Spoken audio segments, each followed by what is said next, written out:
India Saudi സംയുക്ത പ്രതിരോധ സഹകരണ സമിതിയുടെ 6ാമത് യോഗം റിയാദിൽ സംഘടിപ്പിച്ചു. ഇരു രാജ്യങ്ങളിലെയും പ്രതിരോധ മന്ത്രാലയത്തിലെ മുതിർന്ന ഉദ്യോഗസ്ഥർ പങ്കെടുത്തു.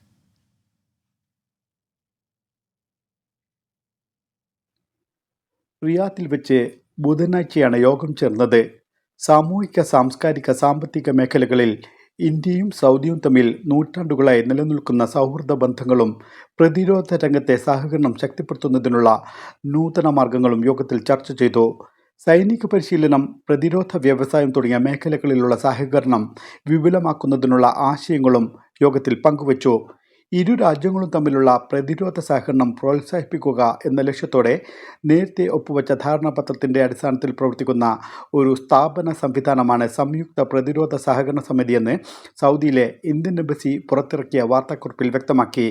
ജോയിന്റ് സെക്രട്ടറി അമിതാഭ് പ്രസാദിൻ്റെ നേതൃത്വത്തിലുള്ള പ്രതിരോധ മന്ത്രാലയത്തിലെ ഉദ്യോഗസ്ഥരാണ് യോഗത്തിൽ ഇന്ത്യയെ പ്രതിനിധീകരിച്ചത്. സൗദി അറേബ്യയെ പ്രതിനിധീകരിച്ചുകൊണ്ട് major general Sulaiman bin Awad al ഹർബിയുടെ നേതൃത്വത്തിലുള്ള പ്രതിനിധി സംഘവും പങ്കെടുത്തു.